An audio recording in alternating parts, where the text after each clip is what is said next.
So the last time we spoke, I shared with you a story of celebrating a dark night of the soul. My journey into the depths of despair caused by life circumstances and caused by medication that wasn't right for me. Since that time, I've been off the medication, off everything, for 2 weeks now, and my mind is clearer than it's ever been. The colours have returned.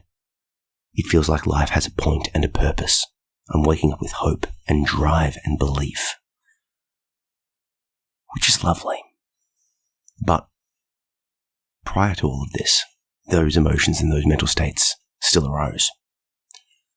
But I've got something new now, something that I think will be a bulwark against future downturns, something that I've never had. 2 things, in fact. Faith, and I'll explain what I mean by that, and also a belief in myself. Now, they're intertwined, these 2 things, but I'll talk on the second first, the belief in myself. I've realized very recently that I've been approaching life, every aspect of life. My martial arts training, my work, my hobbies, every game of chess, everything. Playing not to win, but just to lose slower. To not lose as badly. Playing on the defensive with no hope of offense. Without the belief that I can be successful. Now, this isn't to say that I didn't want to be successful. I've written books, done podcasts, a whole variety of things that I want to be successful. But I didn't quite expect it to be. I sort of would put things out to the world, things that I was proud of, and sort of hold them back and say, hey, do you want this? Do you want this? You might like it. Very soft, very weak. Because I didn't fully believe in myself. I didn't have faith in myself that I could create something of worth and put it to the world. I didn't have faith that I could stand in the strength of what I created. But not anymore. Something's changed. A fire has been stoked in my heart, and I am fanning those flames. Just last night, I was playing a game of chess with my brother, and I was 5 moves in. He's better than me. He's been better than me for years. I was 5 moves in, and my mind checked into gear, and it's like, you're not playing to win anymore. You're just trying to not lose. You think you're going to lose. Change that. And so I did. And I played a better game of chess than I played against him in literally years. Now, I still lost that game, but I didn't lose because of my internal mental state. I tried, and I continued trying, and I was up in position until his technical ability, his actual skill, overrode my skill.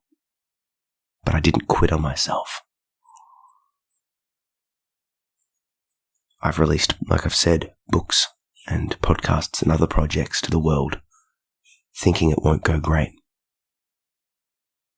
Thinking that I am not worthy of praise, of attention, of sales, of moving people's emotions. Just put it out there. Nonetheless, still hoping to be good, still hoping that it will go good, but not believing that it will. With martial arts, I was training, and if I was competing against someone I was better than, I'd be fine, confident, strong. But the moment someone pushed back, the moment someone fought back, the moment I was against someone that has trained longer than me, or is younger and fitter and training more than me, I would roll over and accept defeat minutes before it happened. And once again, technical ability does matter in this sport. But it's like I completely discounted the point and the existence of fighting spirit. And this dark night of the soul that I spoke on previously inspired a conversation with my partner, inspired the question, what would it mean if I were to go all into myself? What would it mean if I was to believe? And I just sat in that space for a while, and I checked into this feeling of passion in my heart, this soul's flame. And I tell you what, I believed, for once in my life, I believed I could be something. And that belief has continued, and that is inspiring me forward. I would hope for a better future, but I didn't believe it would come. This is where faith comes in. Now, by faith, it's a little bit of an interesting word because it evokes imagery of religion. And yes, there is an importance of faith for religious beliefs. But I'm not talking about a faith of myself, believing in myself, in my abilities, and the simultaneous dropping away of a fear of myself. I've always had a dissociated love-hate relationship with myself. I want to improve, I want to get better, I want to train, I want to work, I want to do things. But past traumas and issues have made me fear what it would mean to be a strong person, fear what it would mean to, embody my full totality. Because what if I try and fail? What if I lose control? What if? But I'm finally, 35 years of age, finally accepting my power, embracing my truth, ready to take a step towards the greatness I was always destined to achieve. And by greatness, I'm not talking about necessarily or just, becoming a world-renowned poet or a renowned teacher or a coach, whatever these sort of like career goals are. I'm talking about just literally every aspect of my life, like a game of chess, like being confident in my parenting decisions, like having the belief in myself that people would want to, spend time with me and associate with me and hang out with me as a friend/social group, like every aspect of my life. Things are worth trying, that it's worth getting up in the morning and doing something with my life. That's more what I'm talking about. I'm talking about it all. The ability to approach someone, to apply for a job, to approach a potential partner and say, hey, do you want to catch up for a coffee? Confidence, self-belief, faith in the future, faith that I will pull through, that it will all be okay. This comes hand in hand with mindfulness. Because with mindfulness, you are sitting in the present moment. You are focused on the here and now. You are not dwelling in the past. You are not worrying about the future. You are here. And most of the time, in fact, almost all of the time, the present moment is glorious and beautiful and sublime and just is. But we get lost in our thoughts and we doubt. Why do we doubt? The future has infinite possibilities and I am but one person. And it is impossible for me to attain that infinite world of possibility. I can only be here, be now, be me. But if I think about 5 possibilities, maybe I can manage that. But eventually, if I add more possibilities and things that could go wrong and things to contemplate and worry about, eventually I'm going to get overwhelmed. How many of those possible futures can I hold? 5, 10, 20, 100? And remember, they ever branch out. If I make a decision to work on my website today, as opposed to exercising, there's 2 different futures. What if I choose to socialize? What if someone calls me today? There's 5 different futures. And then what happens in the next hour after that? There's another 10.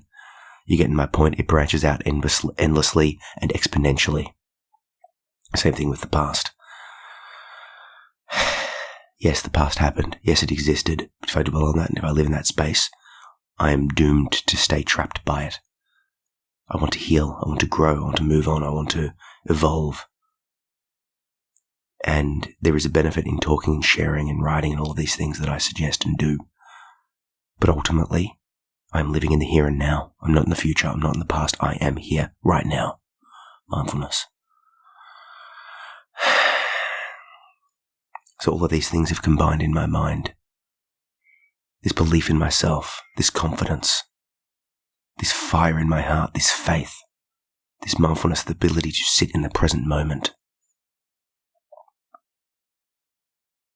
Something's coming up that I want to share with you. I've always had this imagery of standing on the precipice of a mountain, glorious mountain range, desperately, knuckles white, holding a safety rail, freaking out because I know I need to jump, I need to fly, but I don't know yet that I have wings, and I'm too afraid to step over the rails and even look at what lies beyond. And over these last, 13, 15 years, I've had the courage to step over that rail and look over the edge, but still holding on to that rail. Then I've tied a rope to myself and tied that rope to the guide rail and leaned over a little bit further, let go with my hands, but still holding on to something. It's like, oh, that's a big drop. This is scary. I don't know if I have faith. I don't know if I can fly. But eventually, one day, I'm going to have to cut that rope and I'm going to have to jump, knowing that I will be caught by the power and the majesty of the miracle that is within me. The wings that are there, just waiting to be unfurled, just waiting to catch the wind and to take me to distant places, faster, further than I've ever been. But the thing is with faith, you have to step before you have proof. You have to act before you know. You can do all of the planning you like, and you should do planning. You should plan and you should think about it. You should get the feedback if you're doing art to make sure that your work is legitimate. You should, put things in place to make sure your life doesn't implode. I'm not saying to act recklessly, not at all. But what I am saying is to believe in yourself. Believe and take that leap of faith. Because really it's not a chasm that stands underneath you. It's not an edge of a cliff. It's just a little stool. It's just a little curb. And were you to fall, you might get a scraped knee, but you can pick yourself up and try again. And eventually you will fly. The potential upside is limitless. The potential downside is small. And ultimately, what's the worst that's going to happen? Eventually, we all pass. We leave nothing but the memories of people, but the work, the art that we've left, the writing, the poetry, the paintings, the videos, the creations, the legacy. That's all we leave. So why not take a running leaf off that curve, spread your wings and fly. And if you don't do it this time, try and try again, because those wings are just waiting to be unfurled, to be released, to be let go of. Because if you expect to be able to know where you're going, to be able to get there before you start taking that step, you'll forever be holding onto that guide rail. Maybe the rope will get longer. Maybe the rope will get longer and longer still, but you'll always be tethered to that guide rail. Back to the martial arts analogy for a moment. I train Brazilian Jiu-Jitsu. If you want to give up, you tap. You tap out and the fight stops. They get off you, you start again. That's the guide rail. That's the handrail. You always know that you are safe. And in this way, the training is limited. Yes, it's lovely, it's beautiful, and it's the best form of self-defense you could do. In my experience of 20 years of different types of martial arts, it is what I will teach people. However, there is a limit because, and it has to be, to train safely, you have to have that safety mechanism in place. But the top competitors, they don't compete with a tap in mind. They compete with the idea that they are not going to ever tap. They compete with this idea of jumping off and winning. Now that is competition. That is conflict. That is a zero-sum game. But the analogy holds. If you want to win, and truly win, be the top, be a champion, you can't fathom the concept of losing. That's impossible. Impossible to hold those states in your mind simultaneously at the same time, right? You can't do it. You have to know that you're going to win. Up until this point, I didn't have that. I was holding onto the guide rail. I was extending the rope. I've been training for 20 years, like I said, 10 years in Brazilian Jiu-Jitsu. I am good at what I do. I'm, better than the vast majority of the world's population. But when I faced someone that is better than me, I would crumble because I was still holding onto that safety rail, still lacking the belief that I could win, that I was worthy of winning. Same thing with my books. I would release a book knowing that, or believing that I didn't deserve success, putting it out there, going, hey, here's my book. And yet that energy shows. It shows in the marketing. It shows in the final release. It's an energetic transference. Because what would it mean were my books to be widely read, were my poetry to be widely received, for people to be moved so fundamentally that they read a poem of mine and it changes their existence. That is a lot of responsibility rather. It is a lot of power. It is a lot of potential conflict. It's real.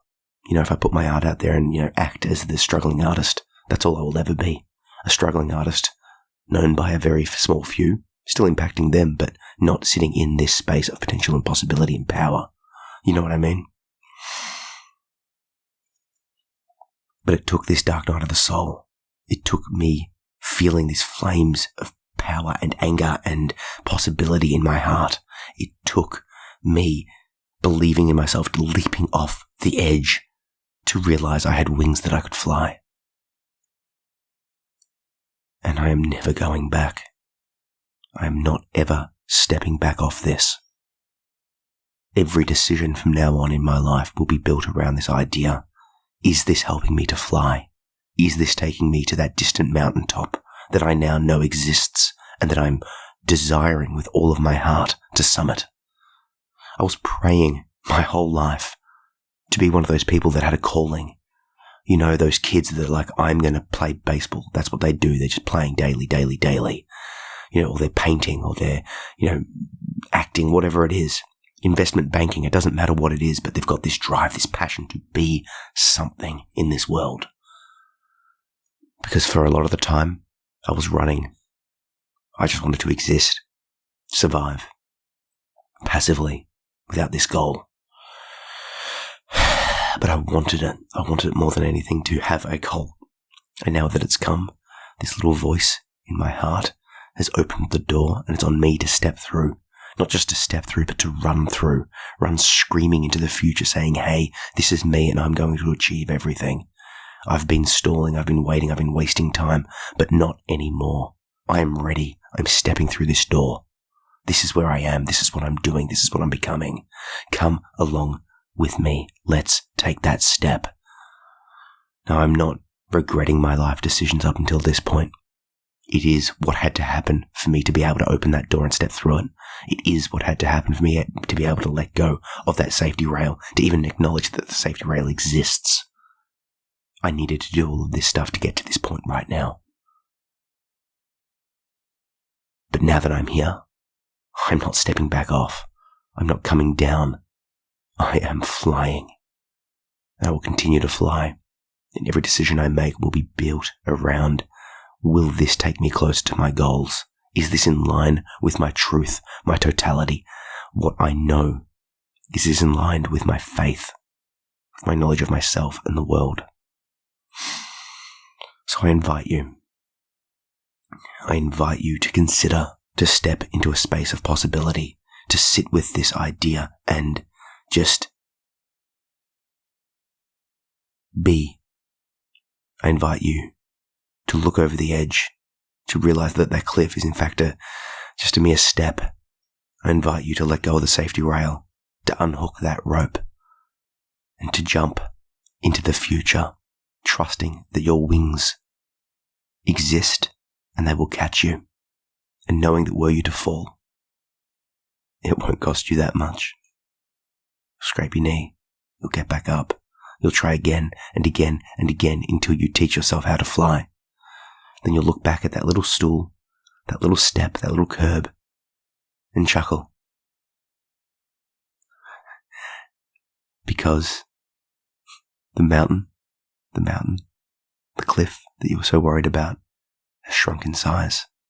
Well, in fact, you've grown, it's stayed the same, but you are so much bigger, and now you are flying towards the future, towards possibility. I invite you to come. Let go of the handrail. Take that step. Fly.